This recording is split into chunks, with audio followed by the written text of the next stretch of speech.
Are You Ready for Bed? By Jane Johnson, illustrated by Gaby Hansen. Mrs. Rabbit sighed when all of her children were tucked safely into bed.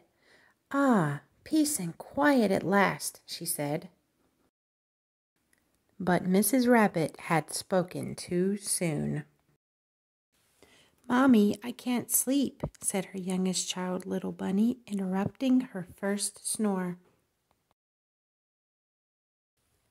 Mrs. Rabbit tried a gentle lullaby.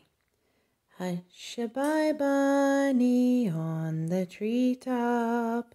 When the bell breaks the cradle." Little Bunny's eyes began to close.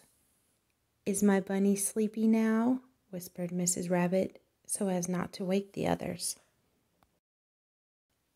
"No," said Little Bunny, "I'm not sleepy at all.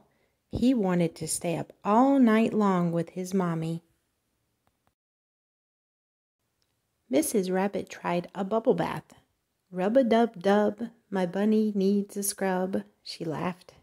"Who's my little bunny?" "I am," Little Bunny said, smiling sweetly.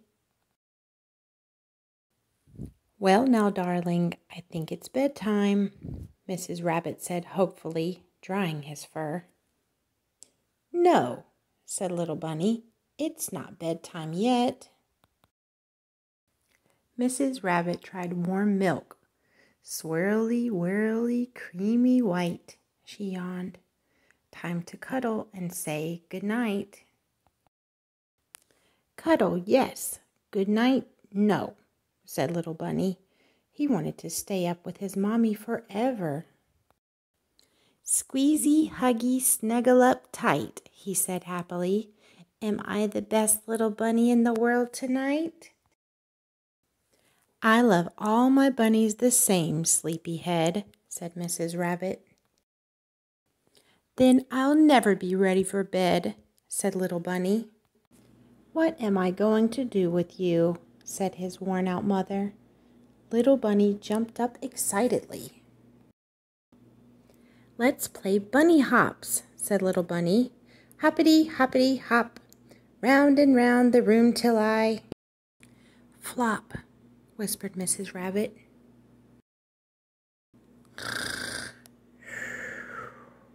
Snored Little Bunny. "Ah, peace and quiet at last," sighed Mrs. Rabbit. "Even my youngest bunny is asleep in bed." Mrs. Rabbit flopped into bed, but through her snores she heard her second youngest bunny call out, "Mommy, I can't sleep."